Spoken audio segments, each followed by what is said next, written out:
All right. Hello, everyone who is joining the chat.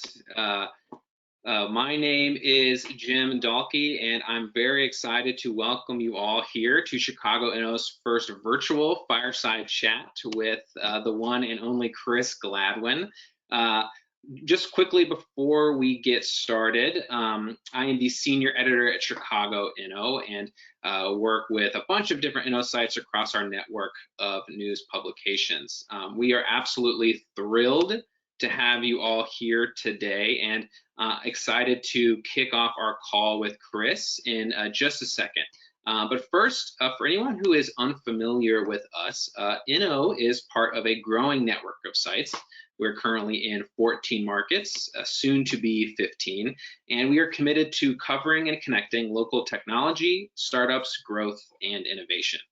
Through a daily email newsletter, stories, monthly events, which you can see for the time being are of the virtual nature, startup directories, data, and more, Chicago Inno is building a portal for the region's startup and tech communities. So check us out at chicagoinno.com and sign up for The Beat, our daily email newsletter, if you haven't already.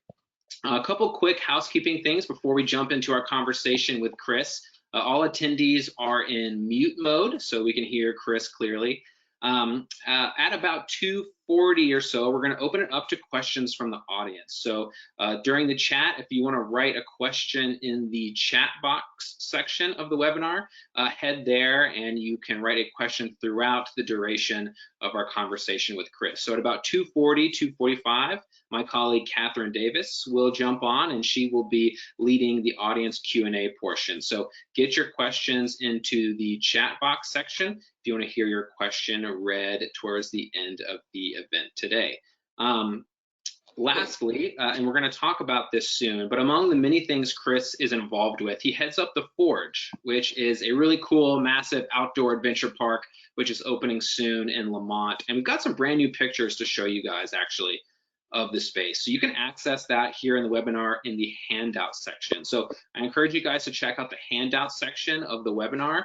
That way you can see the cool pictures that Chris has shared with us of the Forge.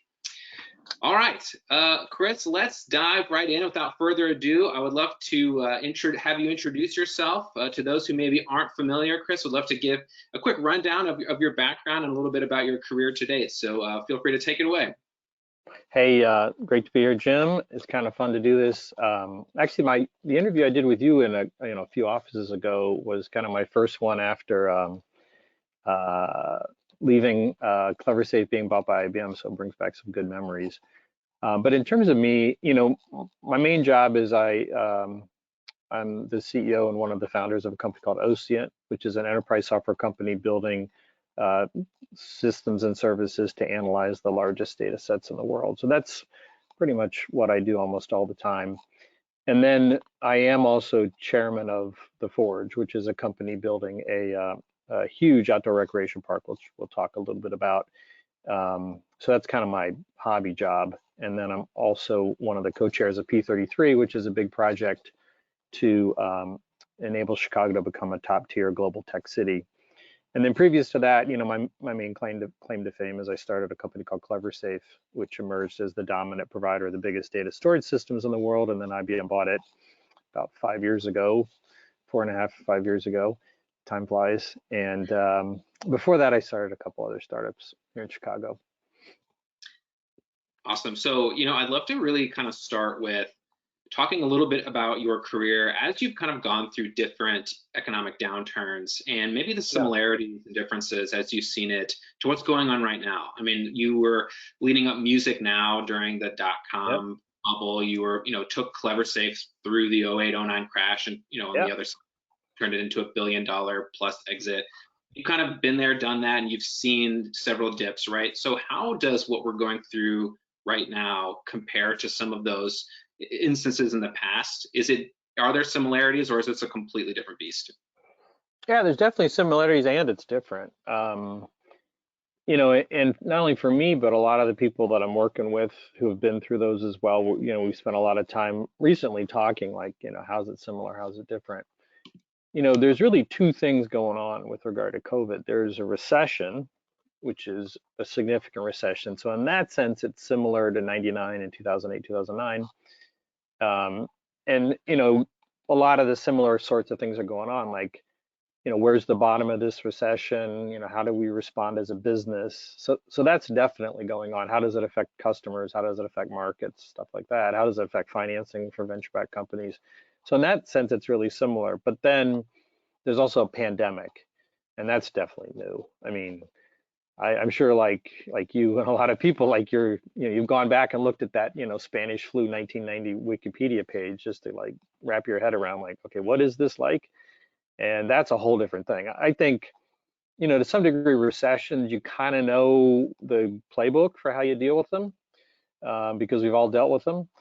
But this, pandemic thing is a whole different deal. And so I'm like everybody else, just trying to learn, what that means and how that's going to affect our lives. And it seems like it's just unfolding like every week. It's new stuff going on in our lives. And I think ultimately that'll be the more profound change. Mm-hmm. So you mentioned that sort of recession playbook. I mean, what were some of those decisions you kind of had to make in those previous recessions, and how has that kind of affected your decision making today as a leader of a business? Well, you have to respond. If your market changes, it kind of changes the assumptions of the business. And in MusicNow's case, for example, digital music companies were kind of the bubble on top of the bubble. I mean, there was the dot-com bubble, and then the even more bubbly topping was all the digital music companies. It was crazy. In the case of MusicNow, though, it actually strangely worked to our advantage. Going into the crash, there were 56, well-funded venture-backed companies in digital music. Liquid Audio was the one that had the most funding. They had $1 billion just for themselves, literally. There was probably, close to $5 billion that was invested in the digital music market. At that time, the market size was $10 million, so it was completely out of whack. It was just crazy.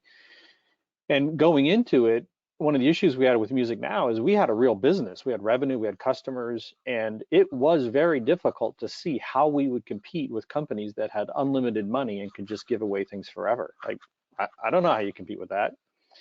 But once the music stopped and there weren't enough chairs, meaning the market crashed and there just was not funding, available, then it was pretty easy to understand how we compete. And it shifted. It was really interesting because originally it was like, how fast can you hire people? How fast can you acquire customers? Don't worry about cost. Don't worry about, making money. Don't worry about revenue. It was crazy.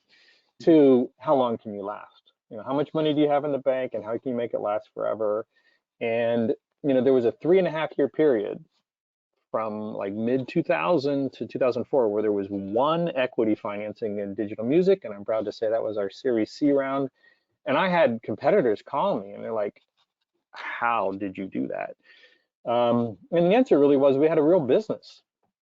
And so it actually ended up helping us. But that being said, because the market was so affected, we did have to go through and make tough decisions about, getting rid of contractors, reducing salaries.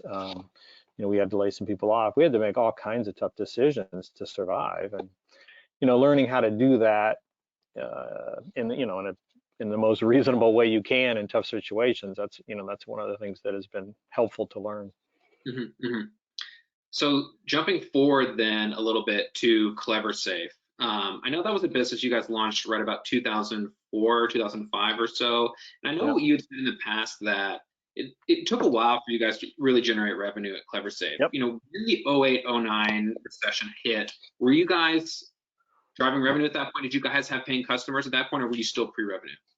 Yeah, not really is the answer. We had kind of pilot test revenue, but Cleversafe kind of famously didn't have its first real paying customer, meaning not a test pilot or something, but like someone's putting this in production at scale until 6 years after we founded it. And that's an extremely difficult kind of time to go so long with such a big investment.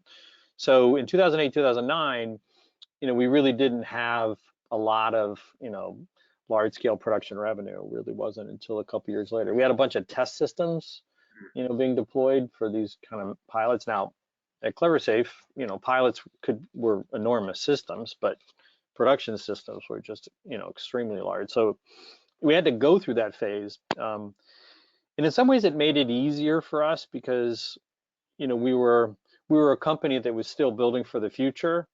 And so we didn't have like all this production revenue that suddenly disappeared on us. So in some ways it made it a little easier, but it was still really tough to get through because, funding sources just disappeared, and it made it even harder to finance the company. That was going to be my next question, is how you sort of tackle raising funding for Cleversafe, as the market crashes. So, during that period of time, was it difficult to raise funding? Absolutely. It was extraordinarily difficult. I have stories I can tell of like financing rounds, like the MusicNow Series C, which was that one I mentioned, the Cleversafe Series C, which is, was also like historically difficult, where, I had stretches where I would have, 100, 150 funding presentations in a row, over the course of, over a year, where I would get nothing but no. And so that was my job, go, do all this work to get connected, convince them to take a meeting, sometimes fly out there, usually fly out there and get a no, and then do the next one. So I think one thing people would say about me is that I have demonstrated a significant amount of perseverance. And, like if your job for 18 months is it's like, imagine going on job interviews for 18 months and getting nothing but no the whole time. That's pretty much what it was like. Wow. And I imagine that, this current situation creates an even more difficult problem because people are going to be less willing to travel, right? So you were willing to kind of go fly after flight, trip after trip to kind of raise those fundraising. But now, with the pandemic, that creates a much trickier situation for folks in today's current landscape. I think so. In some ways, I think fortunately for me and a lot of the people involved with Ocient, like we've been at this for decades, and if you look at us, me and the management team, and count the number of enterprise software companies we've started as a group, it's like 15. Not just Cleversafe, but all kinds of things that people use every day. And so there we have a lot of existing relationships and some existing credibility. So I think in that case, I think that will help a lot if we can't go face to face. I think it would be tough if you've never really, if it was your very first time, you didn't have a track record and you didn't know people. But I think for us, we'll be able to rely on that. We're seeing that on the sales side at Ocient. The kinds of systems we create are like multi-million-dollar, enormous, essential to big enterprise kind of systems. And typically to sell those, you absolutely have to get on a plane and go visit people. What we've seen lately, though, is customers are engaging with us through this web conference world that we're in now in ways they wouldn't before. Like we're getting introduced, we're having those initial meetings, they're making the decision to go into pilot, they're making production decisions, and it's all happening remotely. Again, I think we benefit from the fact that we've done this a bunch, and there's always, a lot of relationships they can rely on to, really check us out. But it definitely has changed. In some ways, it's made us more efficient. And that, if you look at like the calendars of kind of the people at Ocient that are involved in kind of identifying these customers and moving through the process, we're just plowing through a lot more meetings than we normally would, because normally there's just, a lot of plane travel involved. Mm-hmm. Mm-hmm.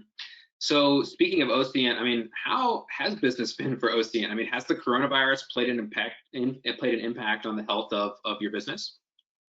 Yeah, for sure. It's affected in a lot of things. We definitely expect to see changes in the funding environment, in the coming, I don't think we expect like all of a sudden everything goes back to the way it was with venture financing. So as we do additional financing in the future, we expect to see a change there.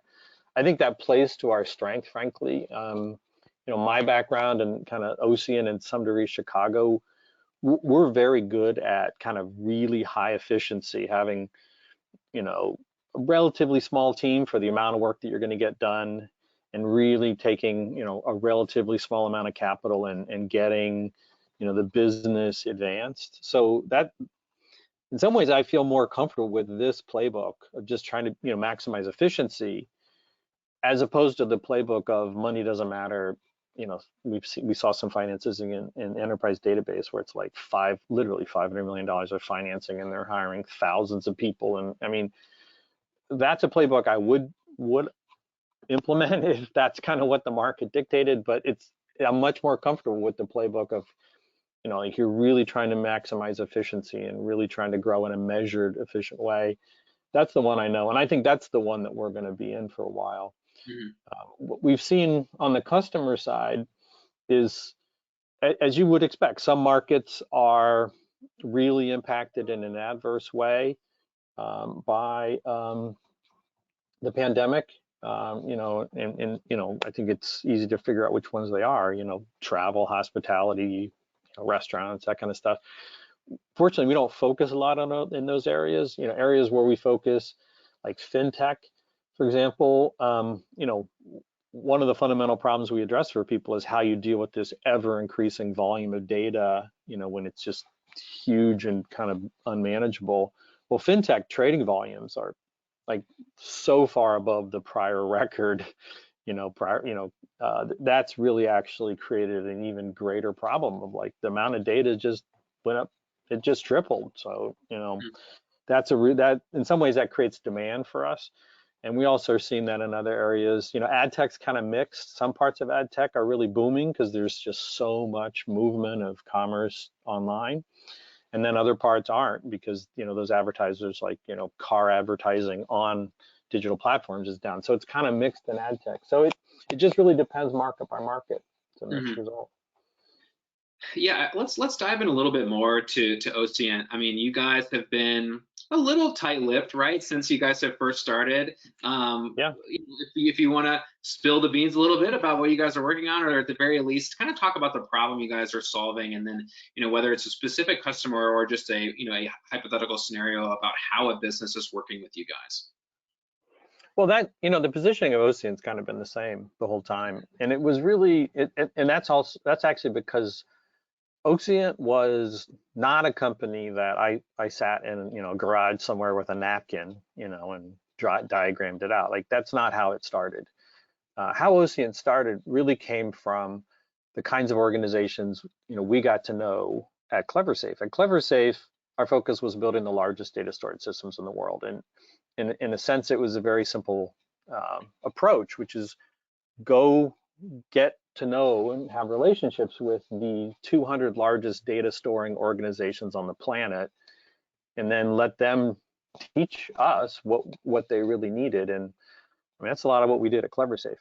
What we found was, going back to 2014, 2015, even before IBM showed up, is a lot of those organizations, and actually the biggest of those, like the top 10 in the world, top 10 largest data storing organizations in the world, started to say to us, my problem isn't just that I need some enormous storage, but I also need enormous data analytics in some massive database, and I can't find it. And if these kind of organizations, which are the biggest of the big, can't find it, it doesn't exist. Vendors will exaggerate to get their business, especially when it's like huge opportunity.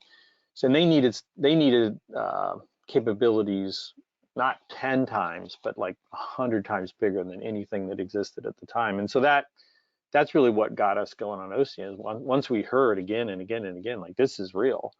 So that's been the focus the whole time, is helping organizations that have the largest data sets in the world to get actionable insights from that data. And that's what Ocient's been working on. It's got a lot of the same characteristics as Cleversafe. Like, that's not a project you just like whip up in a weekend. For us to deliver that in a way that those kind of organizations can use, we'll probably put in, something close to 500 person years of engineering to get to that point, 300 to 500 person years of engineering to deliver the real version 1 they can put in production. And that doesn't occur where we're just like sitting in a big building by ourselves typing away. I mean, we have to have tons of interaction with these organizations to understand exactly what they want. And there's a lot of piloting and testing and joint, collaboration that goes on. So we're in that process. We're plowing through that process, but these are extraordinarily large and complex systems, and it just takes a really long time to build them. There's no way around it. You kind of mentioned how fintechs are using you guys maybe even now more than ever. The need for it is different. I mean, when you look at the customer landscape for you guys in a post-coronavirus world, I mean, is there an impact on the need for Ocient even more than ever? I mean, how do you anticipate demand kind of once we get sort of past this current sort of stage that we're in? Yeah.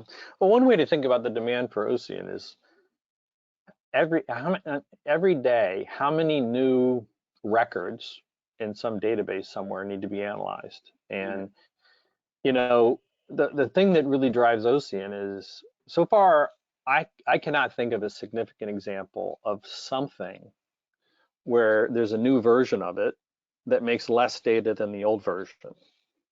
I mean, pick a thing: a plane, a building, a phone, a car, a temperature sensor, an oven. Pick something and give me an example of the new technology that just came out makes less data than the old one, that it's the next version of. Like, give me an example. But everything else is just booming in terms of its data creation, and that's not really affected by COVID. That's rocking and rolling. So, okay, the world now has this much data to analyze, and that number just keeps growing. And so this demand for massive analytics of these enormous and growing data sets, I mean, there's no stopping that. So let's shift gears a little bit to P33. This is, a really ambitious initiative that you, Penny Pritzker, lots of different folks around town are a part of, really to kind of elevate Chicago's standing as the tech hub. Those who might not be familiar with P33, give the kind of quick rundown of what P33 is. I mean, very simply, it's exactly that. The mission is to enable Chicago to become a top-tier tech city globally and nationally. And one of a lot of the initial work we did at P33 was a ton of research, and we have so many assets, and we really are underperforming. I mean, if you look, we're the most educated big city in the United States. We have the second most college graduates. We're an incredibly wealthy city. We have this unbelievable transportation infrastructure, and on and on and on. Yet we're really kind of a second-tier tech city. We're underperforming relative to the assets we have available to us. And the stakes are incredibly high. Not only are tech companies themselves the primary source of economic growth in the United States and around the world, but tech is enabling every other kind of business. And Chicago, with its diverse economy, is, if you look at the next 20 years, like every one of those vertical markets, every one of those companies, if they're not a leader in tech, they won't be a leader in their industry. And it doesn't matter. And we're not talking about, software companies. We're talking about food companies. We're talking about logistics, all the stuff that, Chicago has so much of. Those companies have recognized that tech is a big part of their future leadership. And so, not only becoming a place where, tech companies grow, but where other kinds of companies become tech leaders so they can really be the leaders in that market. That's what P33 is about, is creating the conditions and providing the elements and coordinating things such that Chicago really does realize its potential and become a top-tier global tech city. Plain and simple. So how has COVID-19 impacted P33? I mean, what are you guys doing initiative-wise kind of around that issue? Well, it's had a huge effect, and actually we have generally decided with P33 to focus on COVID-related work for a period of time. If you look at if you want to be, if you think you're smart, I think I'm smart. I look at like all the people at P33 and I realize I'm the least educated person in the room. I mean, there's some real high-powered people who are a part of it, particularly the staff that we've hired. So they know a lot about economic development and are very useful in kind of helping with COVID-related work. So a lot of what P33 has is a kind of a convening ability. We have hundreds of relationships with lots of different kinds of experts and have been very helpful in kind of convening resources as needed to help with COVID in a variety of projects. I mean, some of the ones that were reported a month ago were P33 helped with some of the issues related to, masks and, ventilators and stuff like that.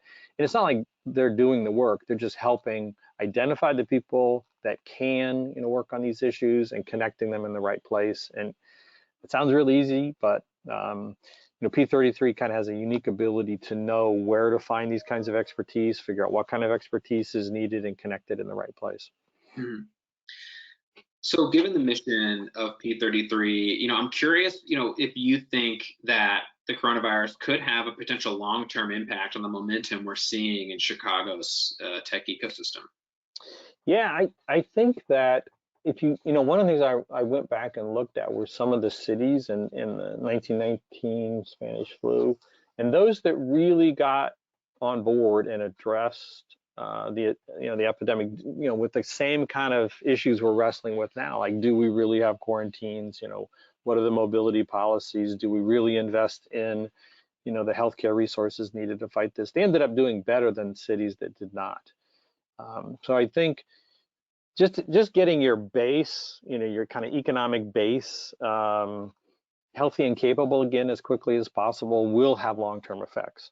But I also think that you're seeing these effects in the economy where it's accelerating some trends that are technology based, and one of the obvious ones is retail. I mean, I think if you look at the kind of the trajectory of retail as a kind of a physical versus a online, kind of going into COVID versus coming out, I think we just did a step function.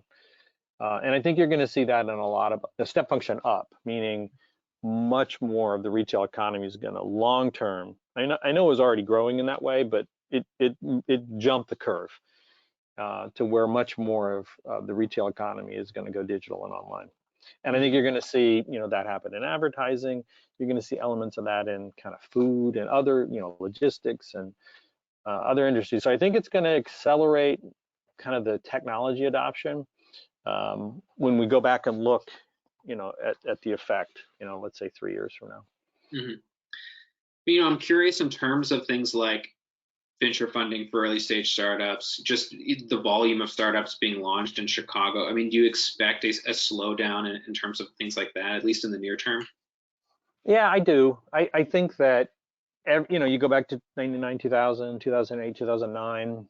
I mean, whenever there's whenever there's a recession, it kind of decreases the amount of funding kind of across the board, including venture capital. The one thing that you'll find that's interesting, I saw a presentation by Steve Kaplan, who's a professor at Northwestern, I think, that studies venture capital, either at Northwestern or Chicago. And what he found was, he looked at that trend and how it affected performance. And what he found was there's essentially a kind of a natural amount of a natural percent of the economy that makes sense to invest in venture capital and startups. And in years where the amount of investment is above that level, the returns tend to be worse because the quality, it's just lower quality on average. In years where you've got certainly I remember like 2002, it's almost no venture capital, or 2001, or 2009, 2010, we could go into that where the amount will be lower, but the quality will be higher and the returns will be higher. So that's the effect I think you'd expect to see is there'll be a reduction, but it's still a huge amount. Mm-hmm. And what you'll look back and find, the quality is higher. Mm-hmm. Because the bar gets set higher in terms of how good your business plan has to be to get funded. Is there something to be said for Chicago potentially being able to weather this storm a little bit better, just given the sense that historically its businesses have been very revenue focused early on, to where they'll be able to kind of take a hit, whereas a super consumer focused user based ecosystem maybe will get hit a little harder? Is there any truth to that? Yeah, I think that's true. I mean, Chicago, another strength that we have is we tend to have, we don't tend to have, we have the highest returns for venture capital of any region in the country. And I do think that's because, you know, the bar is higher. You know, businesses have to be better in their fundamentals. And so look, and at the end of the day, business is business, and that if you've got a really good idea, it can still work well even in a recession. You know, a lot of great companies get started in recessions. So yeah, I do think that plays to our strengths, and that kind of goes back to the earlier question for me at Ocient. Like, we're more comfortable as a, I don't know, culturally and just experience-wise in this world where we have not infinite money and we're just, you know, pouring it in everywhere and going as fast as possible. We're more comfortable in, you know, like we have a reasonable amount of money and we're trying to, you know, efficiently utilize that to get the business results we need. And I think that's generally more true of Chicago companies. There's also there's different styles of venture investing or different models for companies that get venture. I mean, some of them are ones where, like you said, they get revenue early, they're focused on profit, they don't necessarily need a ton of capital. We do a lot of those here. There's other models that you don't really see much here, where it's like, let's literally pour $1 billion into something and just go fast. Those models aren't going to see a lot. You're not going to see a lot of those during any recession, including the one that we just entered now. So yeah, I think there are some advantages for Chicago. Let's talk about the Forge. I mentioned at the top of our call here, if any guys go to the handout section of the webinar panel, you'll be able to see some pictures that Chris has shared with us of the Forge, some brand new pics. So definitely be sure to check those out.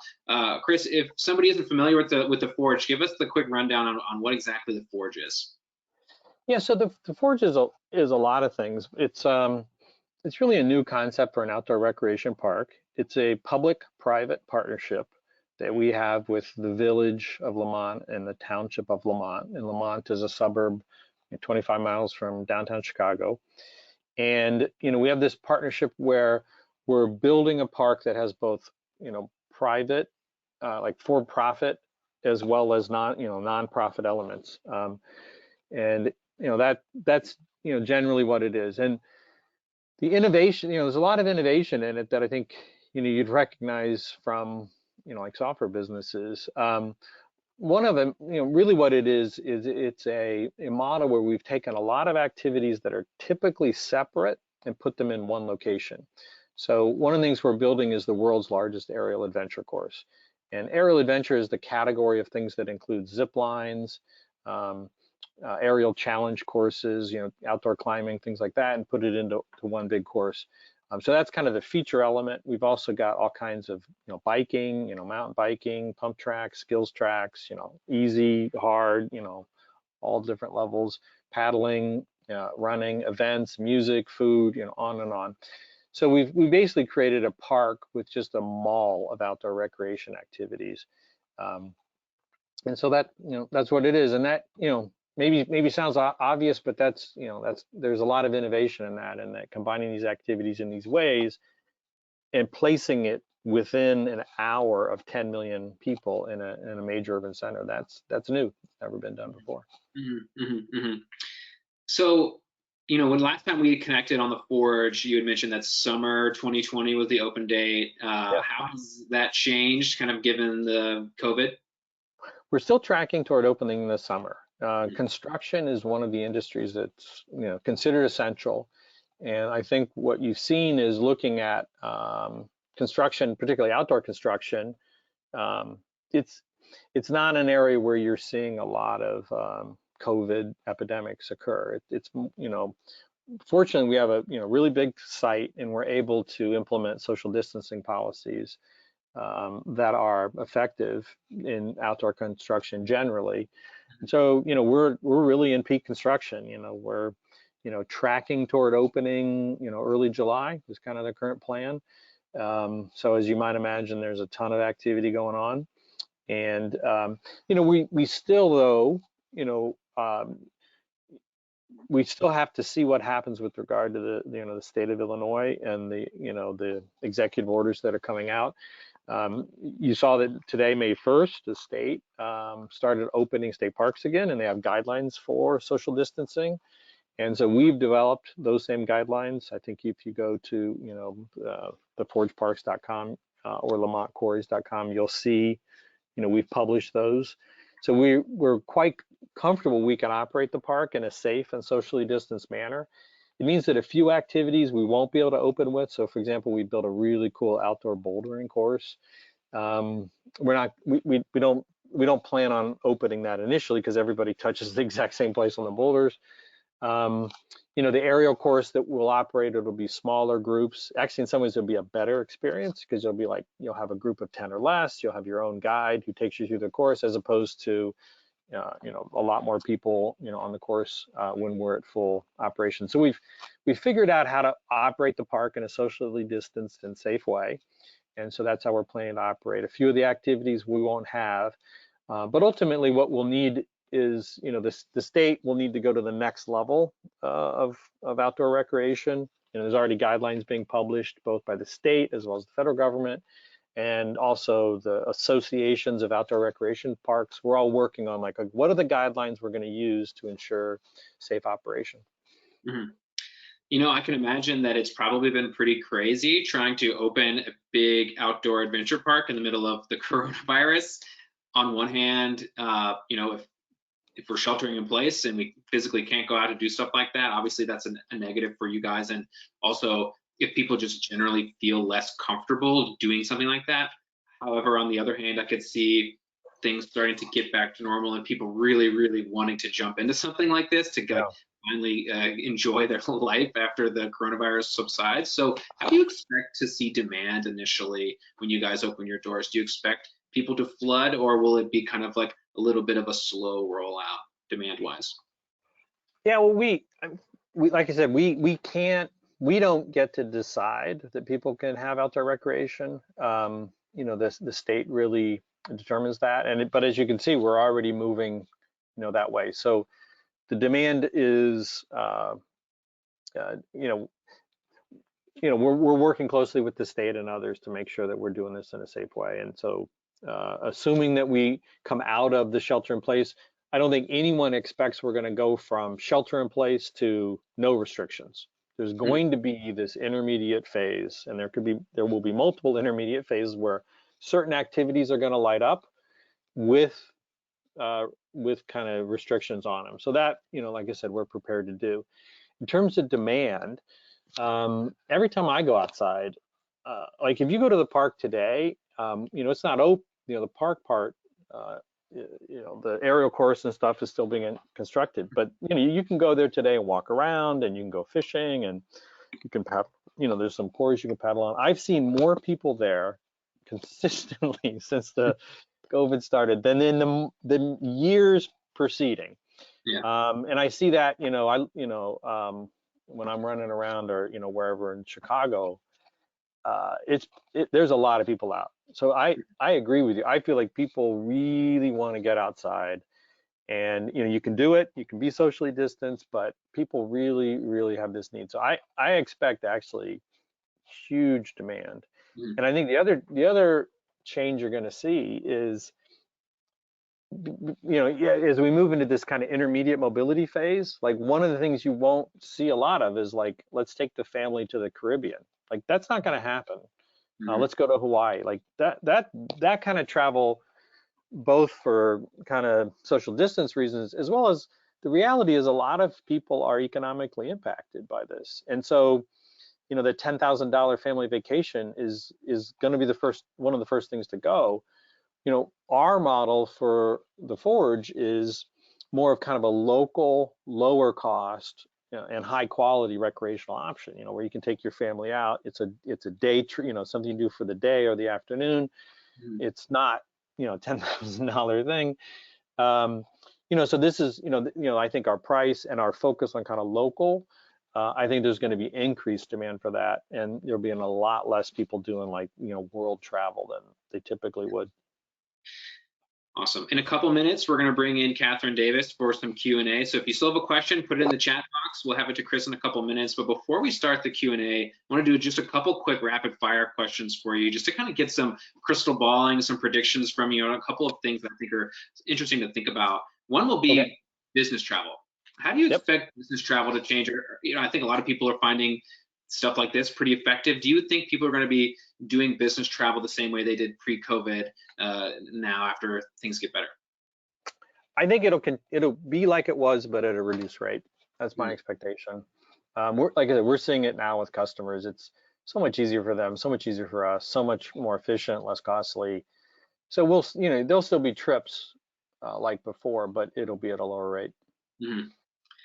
I'm curious about commercial real estate. I wonder what percentage of kind of early stage startups went fully remote, realized it worked a little better maybe than they even thought it would, and we're going to maybe take away an office space off their books completely. Do you think that there will be any percentage of businesses that just sort of scrap a physical office space? I don't know. I mean, I can tell you our experience at Ocient Hmm. is that we are finding ourselves very productive um, while all working at home.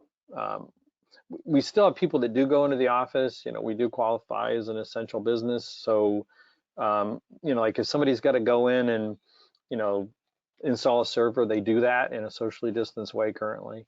Um, so we're finding ourselves being more effective, but we're also fortunate in that we're kind of in this phase where we've engaged with like these really complex customer requirements. We just know what we have to do for the next, couple of years, frankly, and people can just work away. What we're missing though is we really do benefit from kind of that social contact and just the communication that occurs when people are together. I think also people like to work in the office at least sometimes. So we already were kind of in the office most of the time, work at home sometimes. And I think we might shift to, instead of like averaging 1 day a week working at home, we'll probably shift to like 2 or 3 days a week, probably 2 days a week when we go back.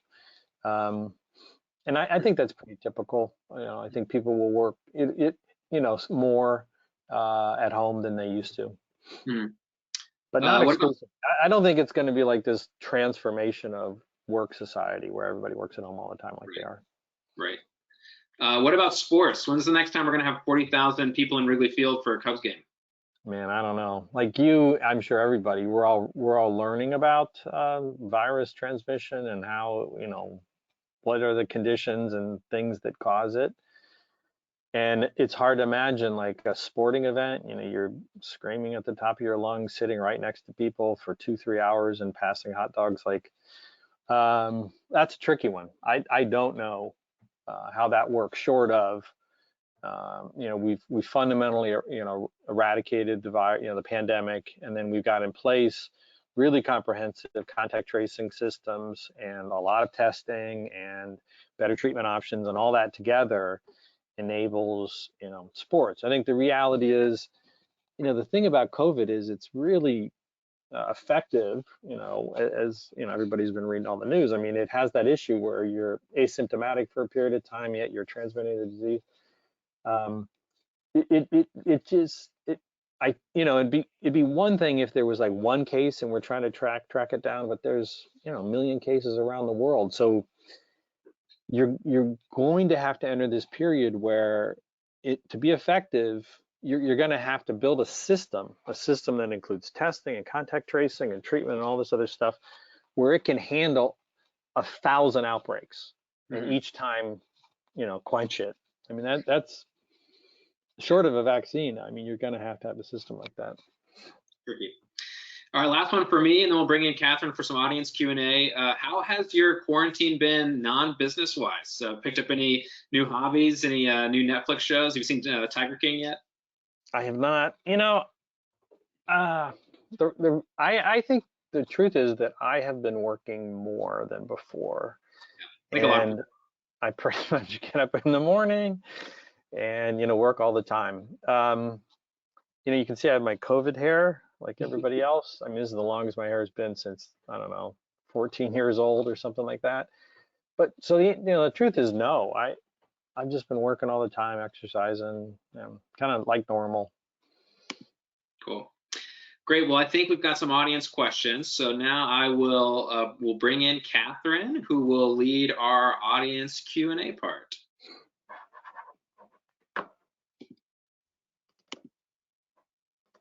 Hey everyone. Well, hey, I'm Katherine Davis, the associate editor here at Chicago Inno. That was a really great conversation, so let's keep it going. We have plenty of audience questions to get to. So Chris, the first one, if you're a startup founder and you were hoping or even relying on raising venture capital this year or even next year, and now you can't, what's your advice to sustaining and keeping a company alive through a recession?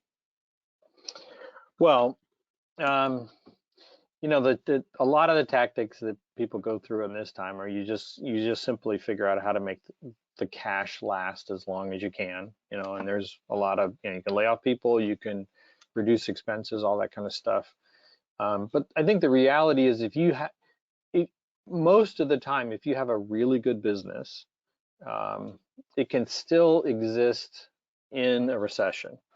It may not grow as fast, but you also have to think about, like, not just how do I increase kind of the absolute position in terms of revenue growth, but how do I increase the relative position? Because you've got competitors who are also dealing with the same thing, and if you can deal with it better, it works out. We experienced that at MusicNow. We absolutely used it, even though the recession in 1999, 2000 really diminished our growth on an absolute basis. On a relative basis, we were able to emerge as the dominant leader for business-to-business digital music services. There's still a lot of capital out there in venture. I mean, there's tons of it. It's still looking for great opportunities. So if you've got one, you can still get funded. Gotcha. Okay. And as the mission with P33 is really to boost the tech reputation here in Chicago. How do you view Chicago suburbs and their ability to add significant contributions to the city's tech growth? Do they get forgotten about? Are there things in the suburbs that get overlooked? Well, when I say Chicago, and when P33 says Chicago, what we really mean is the Chicago metropolitan area that absolutely includes the suburbs. It's not in any way like city limits only, and that, in Milwaukee to, Gary, I mean, that's, the Chicago metropolitan area. So I include the whole thing. So yeah, it's an integral part of it. It's because it is, I mean, businesses and economies, and in particular,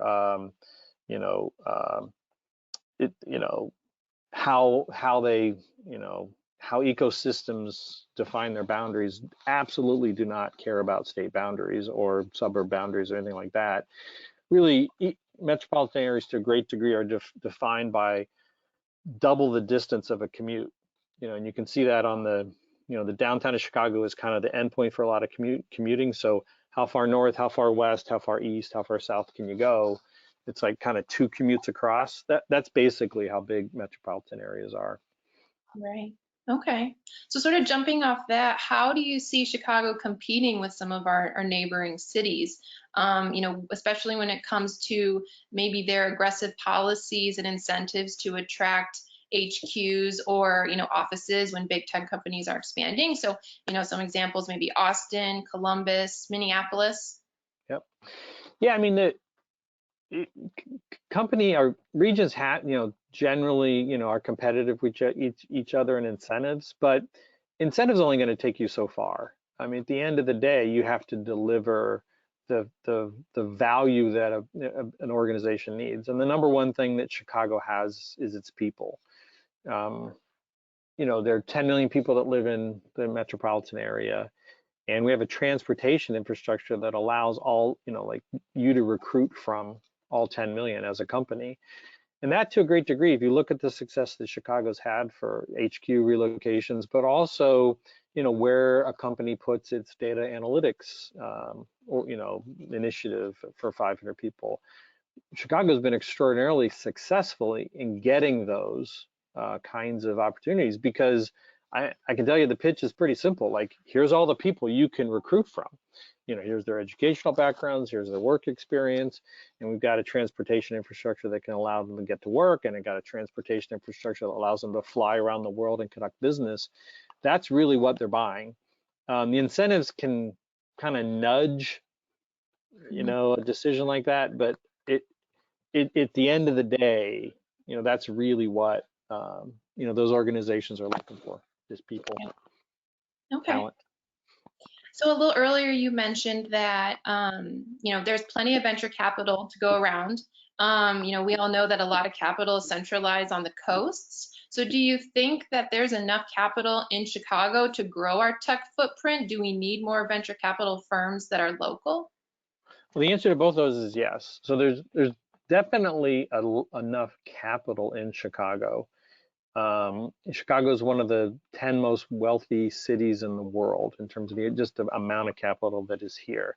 That being said, for that capital to be effective, it's not just the money, it's knowing how to invest that. There's a lot of expertise to that. Chicago's made a lot of progress in getting seed capital, over the last 20 years.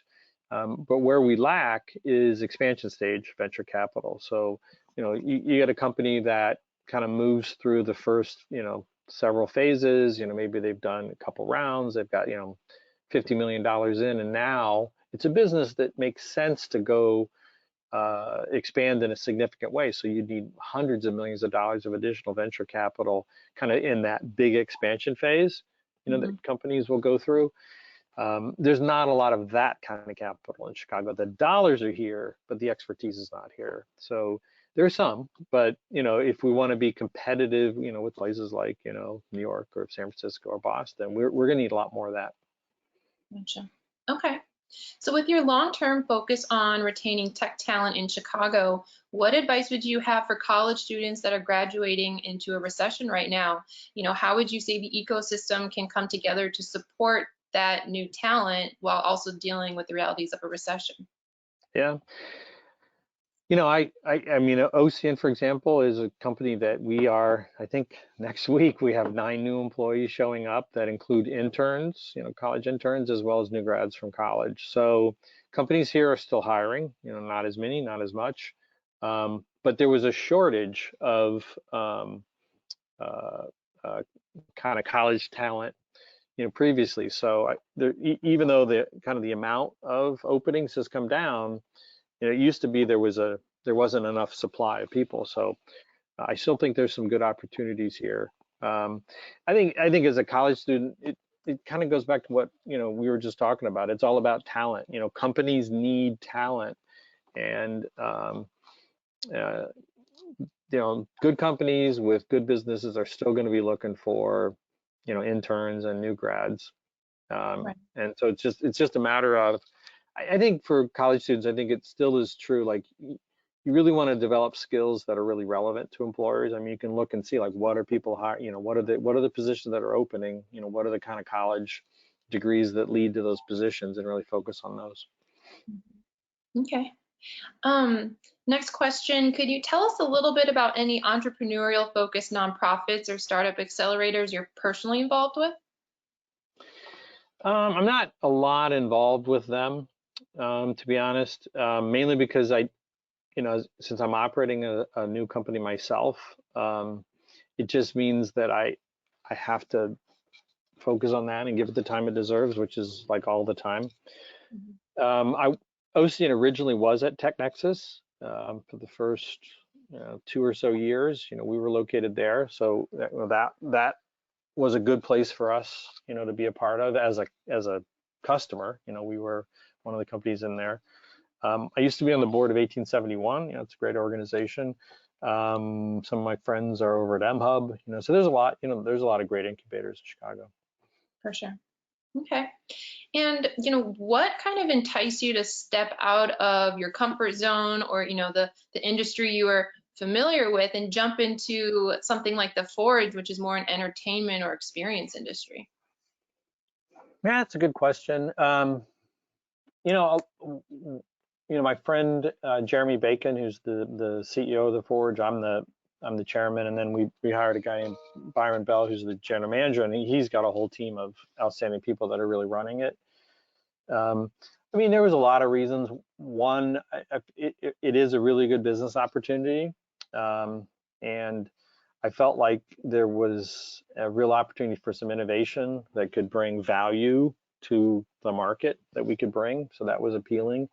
I also wanted to do some civic good as it related to environmental restoration and creating recreational experience for people. The Forge originally started as an initiative that Jeremy and I had to create an environment for improved recreational opportunities for people at large. And what we found was that if we just made some contribution to build a trail somewhere or something like that, that would be great. But if we could build a business that was able to, like, year in and year out contribute to creating recreational activity, we could have much more of an impact, a civic impact. So a big part of the Forge, for example, is it has a nonprofit that provides educational opportunities and recreational opportunities to all kinds of groups, like kids that wouldn't otherwise get that. So let's say we give that some money, and that's great. But if we could instead build a business that just year in and year out contributes to that, we could have a much bigger impact. So that's kind of what led us to put a business together, because we saw that it could be successful and that could really amplify our kind of civic contribution. Gotcha. Okay. And so to transition a little bit back to P33 and the mission there, how do you and the tech leaders you're working with plan to position the tri-state region as a leader, particularly Chicago? Well, I think it's kind of a Midwestern sensibility and a Chicago style to not exaggerate and to really have the goods when you make a claim. And one of the things we found, some of the research we did with the formation of P33, we did a really interesting project. I think Tom Wilson at Allstate and McKinsey did a lot of this work. And what they did is they looked at the net promoter scores of different tech systems. And net promoters often used with all kinds of products and services, like, would you recommend, on a scale of 0 to 10, to a colleague or a friend. And so they did net promoter scores of different tech ecosystems by the people in those tech ecosystems, like Austin and Boston and San Francisco and Chicago, as well as ranking the other ecosystems. And they not only looked at net promoter scores, but they asked people in these tech ecosystems to rank them based on different kinds of objective criteria, like how educated they are and how much success they have. And what we found is that Chicago is the worst performer in terms of its messaging. When you ask objective questions like, the percent of college-educated people or venture capital returns or just amount of venture capital, not only does Chicago underknow itself, like the people here don't even know how good we do.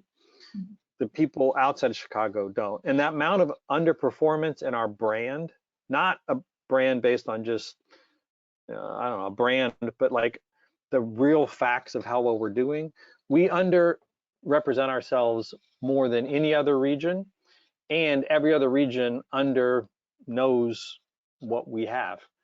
So there's a messaging challenge here of just getting us up to where we are, getting the brand and the perception to match where we are. We're not number one, we're not Silicon Valley, but just getting to where we are would have a huge effect, because thousands of decisions get made every day. Like, will I take this job, in Chicago? Will I, as a graduate, start a company there? Will I go to college there? Like, all these decisions are constantly being made based on a brand perception, and we've just got to get it at a minimum to align to where we are. That would be a huge step forward.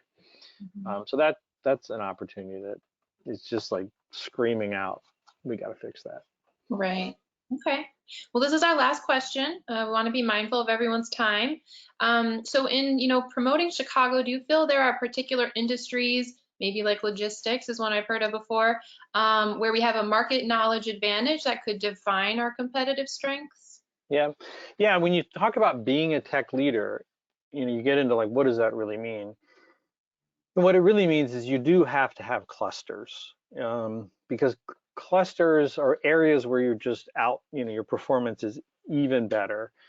Clusters have efficiency. You know, you see it in different cities that are regions that really are great at one thing, and they create this clustering effect that has efficiency because people can gain knowledge and experience and, you know, better, you know, create the next, you know, kind of growing, connecting ecosystem.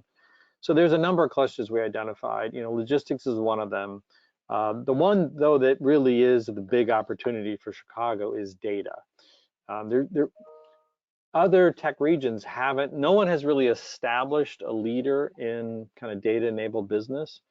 And clearly that is a huge part of future wealth creation, you know, on planet Earth. I mean, it's a big opportunity. And we have, the other thing that's interesting about Chicago is they have so many existing assets there. If you look at the universities, companies here that are like data creating, data analyzing companies today, we really are positioned for that.